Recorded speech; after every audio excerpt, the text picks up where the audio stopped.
Hello नमस्ते जय मसी सबैलाई।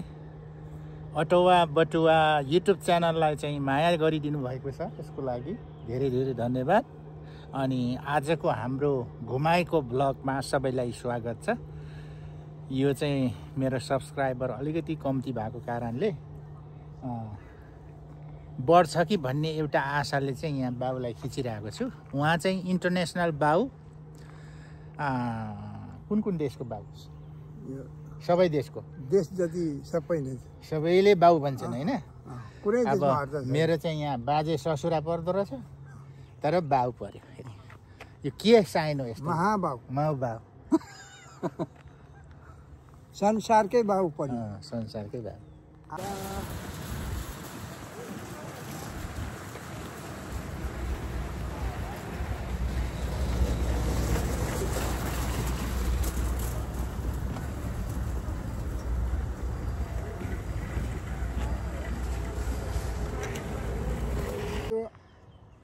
हामी 3 भाइ जम्मा आज यो खोला हेर्न आएको। अनि यहाँको यो के अरे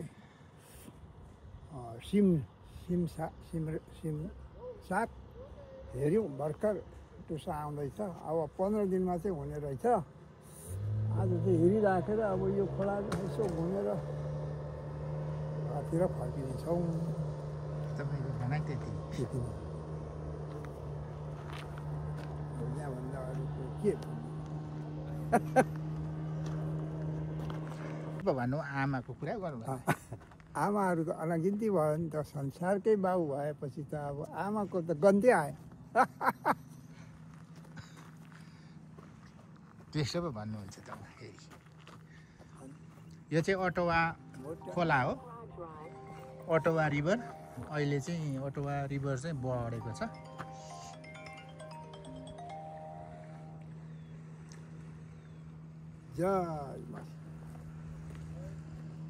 हामी त्यहाँ खोला हेर्न पो आइपुग्यो।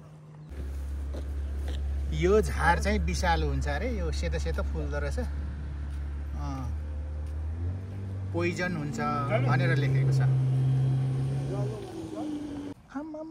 यहाँ त कति उम्रेछ नि हो, नछुनु भनेको झार त। यो सबै हो विषालु झार।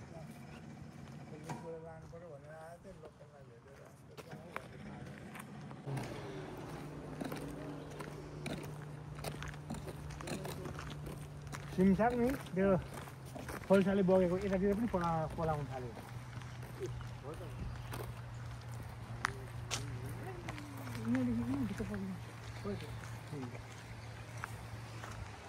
होइन त अनि सिमला यहाँ त आउँदैन, माथि मात्रै हो नि। यहाँ माथिदेखि त उँधो छ, त्यहाँसम्म चाहिँ आउँछ होला।